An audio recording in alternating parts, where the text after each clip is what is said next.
Un gusto poderle saludar de nueva cuenta en esta entrega de Cuarto de Guerra. Yo soy Alberto Osorio Méndez, le agradezco el favor de su atención.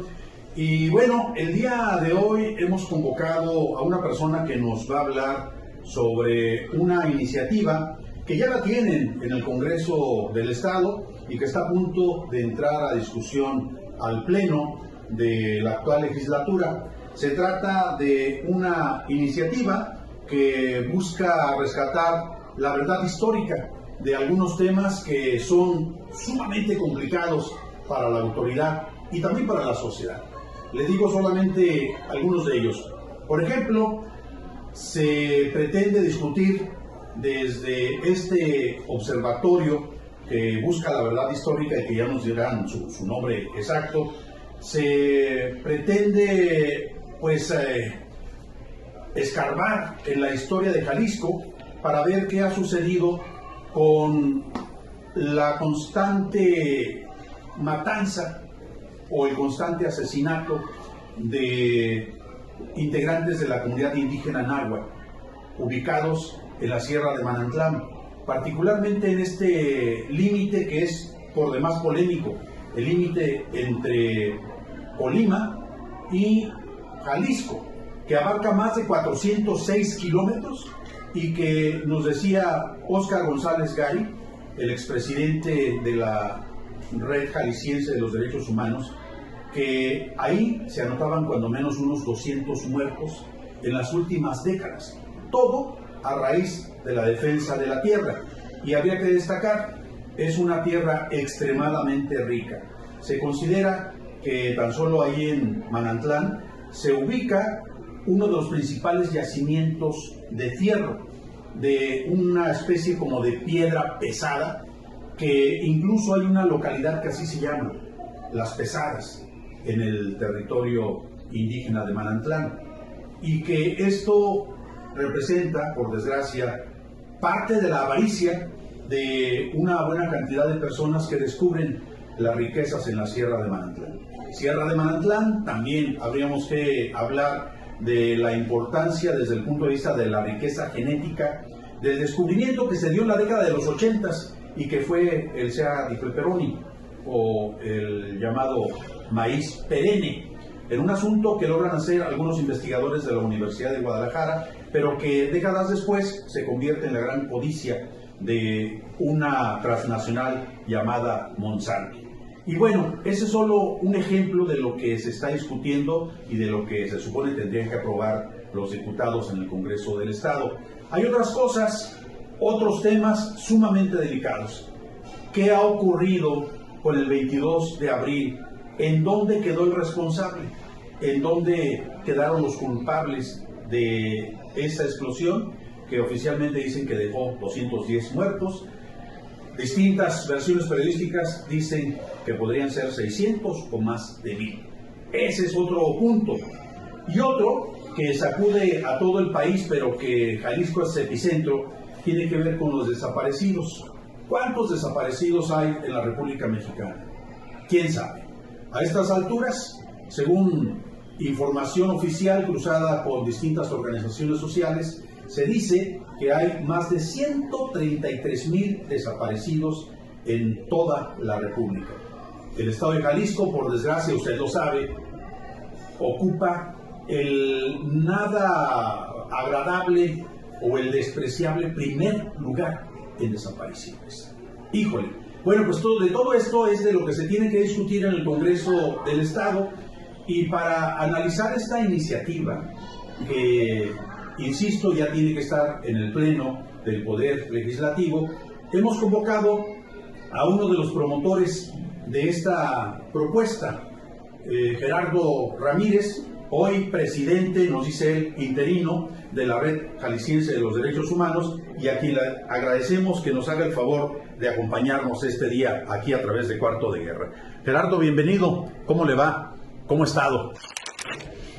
Pues soy Gerardo Ramírez García, soy actualmente el presidente de la Red Jalisciense de Derechos Humanos, y estoy aquí para hablarles un poquito, a manera de charla, de lo que es la iniciativa para la institución de la Comisión de la Verdad del Estado de Jalisco. Y comentarles que es una iniciativa que surge a partir de la lucha social, de la lucha por los derechos humanos de varios colectivos que se enfocan en distintos casos. En el caso de la Red Jalisciense de Derechos Humanos está enfocado en las violaciones de derechos, en el despojo, en los asesinatos de indígenas nahuas otomís en la Sierra de Manantlán.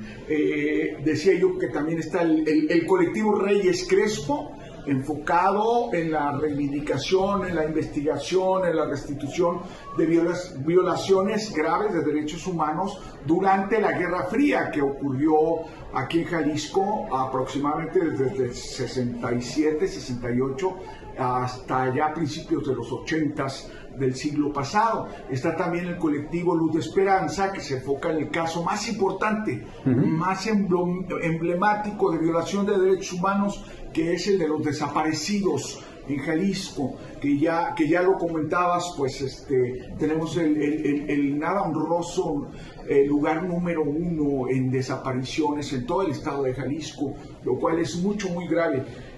Cientos, quizá ya miles de personas desaparecidas, a quienes se victimiza, se desaparece doblemente, porque se les desaparece primero porque físicamente no están, y segundo porque incluso la institución dice no conocer de ellos y no forman parte de las estadísticas. Entonces, por eso yo digo que sufren de una doble desaparición, ¿verdad?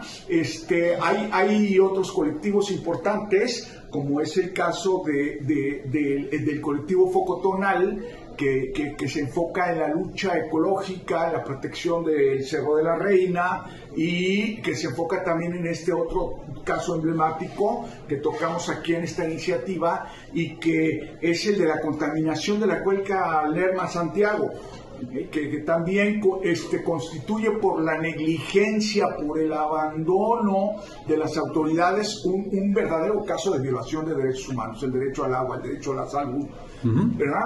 Y todos estos colectivos hace meses, quizá un año y meses, hemos estado reuniéndonos y hemos estado ponderando, hemos estado analizando la posibilidad de esta iniciativa de ley, y con el apoyo de algunos diputados, y a mí me gustaría dejar en claro quiénes son, sí, por el trayecto que va a tener la iniciativa y por lo que ahora les comento, pero con el apoyo de algunos diputados logramos la redacción de esta iniciativa de ley, que pretende instituir una comisión que investigue, que le dé seguimiento, que analice y que proponga diferentes situaciones en cuanto a los casos emblemáticos que hemos recogido de la lucha de los diferentes colectivos. Y estos colectivos formamos un solo colectivo que es el Observatorio Ciudadano, y esta iniciativa de ley se presenta a través del Observatorio Ciudadano. Es un observatorio ciudadano para la búsqueda de la verdad histórica. Para la búsqueda de la verdad histórica. Y a través de este Observatorio Ciudadano se propone la iniciativa de ley de la Comisión de la Verdad. Pero como digo, el observatorio surge de la lucha de los distintos colectivos con sus casos particulares, cada colectivo. Entonces, si le parece, vamos con dos cosas que creo que es muy importante. Primero, ¿quiénes son esos colectivos que se sumaron a esta iniciativa? Segundo, ¿quiénes son los diputados que sí se mostraron interesados? Porque me imagino que hay muchos que en cuanto ven el tema, cuando ven quiénes integran la propuesta y cuando observan de lo que se trata, dicen, aquí no nos metemos. Sí, es así. Bueno, primero, los colectivos. Desde luego, yo represento a la Red Jalisciense de Derechos Humanos, uno de los colectivos importantes que han estado ahí. También está Tiquini, que es un colectivo que también trabaja en diferentes cosas en la Sierra de Manantlán, con el tema indigenista. También está Luz de Esperanza, que son los compañeros que trabajan con los desaparecidos. También está Foco Tonal, que son los que están en Tonalá con el tema ecológico. También está el colectivo 22 de abril, que desde luego, como su nombre ya lo dice, trabajan con este tema de las explosiones del 22 de abril en el 94. Y también está el colectivo Reyes Crespo, que ha trabajado con los sobrevivientes de la Guerra Sucia en Jalisco, que es un tema que trató de aplacarse, que trató de borrarse, pero que está todavía ahí también en la memoria histórica, ¿no? Sí. Es el caso flagrante de violación de derechos humanos contra personas solamente por ser disidentes. Que vale la pena resaltar. Claro. Ese tipo de desaparecidos no corresponde en perfil a los desaparecidos que hoy estamos conociendo en pleno siglo XXI. Son dos situaciones totalmente diferentes, por lo que entiendo. Exactamente, dos situaciones diferentes. Las desapariciones hoy día que tienen que ver con el crimen, aquellas desapariciones que directamente orquestadas por el gobierno apuntaban a los disidentes, a las disidencias. Sí, maestro, lo escuchamos. Una pregunta harto interesante y se me antoja a mí que podría ser así como que el pronóstico futbolero, ¿no? ¿Quién va a ganar al final, no? Pero déjenme platicarles un poquito acerca de la historia de la iniciativa. Comenzamos, como digo yo, hace algunos meses y algunos legisladores de muy buena voluntad se prestaron incluso para darnos un espacio dentro del Congreso, y trabajamos un poco ahí, trabajamos fuera del Congreso, fuimos armando esta iniciativa y fuimos ponderando los casos emblemáticos y poniéndolos allí, y resumimos estos 5 casos emblemáticos que hemos mencionado ya, que no son totalmente abarcadores, que necesitaríamos complementar porque hay otras muchas violaciones de derechos, pero nos pareció que estos 5 casos emblemáticos de alguna manera forman un espectro que cubre toda la historia de negligencia, de impunidad, de omisiones que distintos gobiernos, no estamos señalando a uno en particular, pero distintos gobiernos han cometido en el estado de Jalisco. Entonces este espectro de alguna manera engloba todo lo que nosotros queremos denunciar como violaciones de derechos humanos, ¿ok? Y así fue surgiendo la iniciativa. No fue producto de un colectivo en particular, sino de todos los colectivos que estamos participando y también de la colaboración de algunos legisladores. ¿Quiénes son los legisladores que nos apoyaron y que definitivamente van a levantar la mano cuando se presente en el Pleno aprobando esta iniciativa? Tonatzin Eloasí Cárdenas Méndez, Mariana Casillas Guerrero, Itzul Barrera Rodríguez, María Candelaria Ochoa Ábalos y Valeria Guadalupe Ávila Gutiérrez. Y también por ahí está el diputado Leonardo Almaguer Castañeda. Ya ustedes podrán consultar luego la afiliación política de cada uno, pero aquí está el PT, está Hagamos, está varios partidos políticos que están aquí. Esperamos que luego de conocer la iniciativa, si en el proceso legislativo tienen la voluntad de leerla otros diputados de todas las facciones, esperamos que se convenzan y que levanten la mano también. La verdad es que nosotros sentimos que es un momento importante, es un momento crucial, porque esta iniciativa iba a sentar un precedente muy importante, no solamente en Jalisco, sino en la República. Desde luego que hay el antecedente de otras comisiones de la verdad, como la del Distrito Federal, como la que se hizo en Chiapas. Sin embargo, creo que es la primera que engloba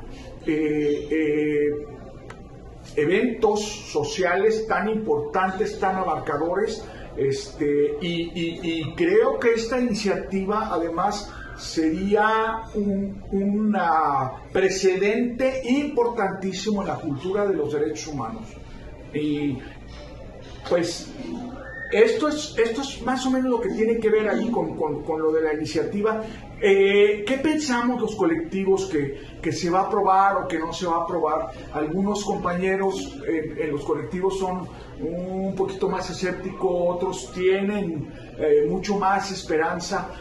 Particularmente yo creo que si se aprueba o no la iniciativa, no me atrevería a decir que sí se aprueba, pero tampoco me atrevería a decir que no se aprueba. Pero particularmente creo que sea lo uno o lo otro, vamos a sentar este precedente.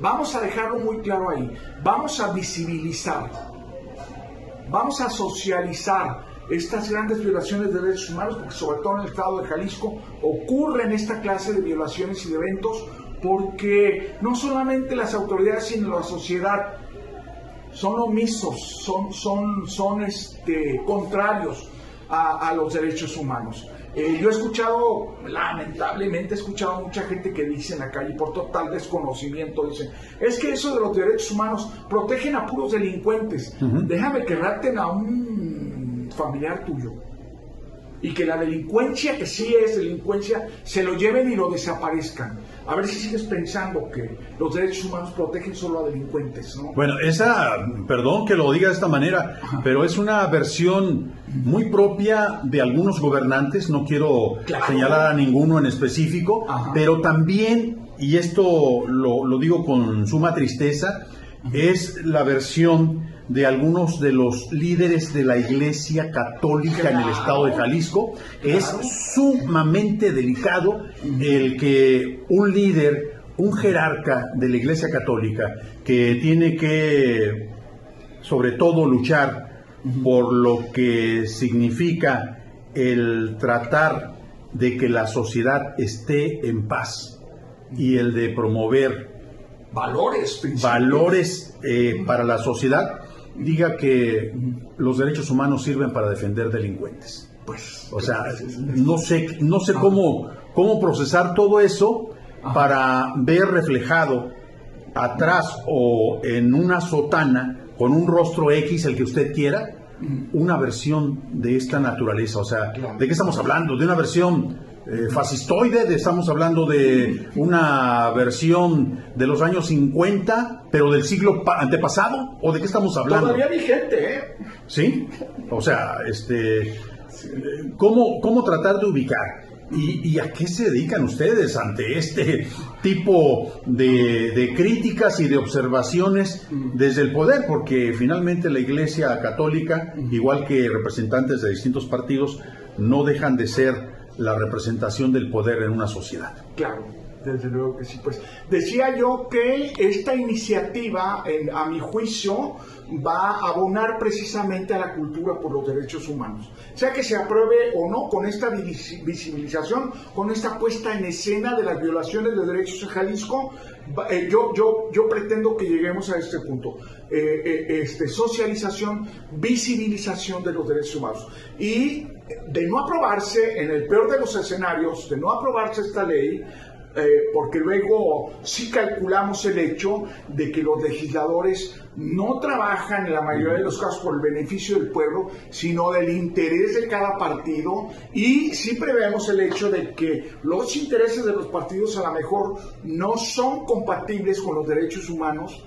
Perdón que lo diga de manera tan desgarradora, pero así es. Entonces, sí prevemos todo eso y sí estamos expectantes de qué va a suceder. Pero aún, en el peor de los escenarios, si no se aprobara esta iniciativa para la Comisión de la Verdad, eso no quiere decir que los colectivos vamos a dejar de ponerla en la mesa y que vayamos a dejar de luchar por la aprobación de esta iniciativa. Vamos a seguir adelante, hay otras legislaciones, vienen otros diputados, van a pedir el voto, entonces vamos a estar presentes allí. Y en el mejor de los casos queremos sí que la iniciativa se apruebe.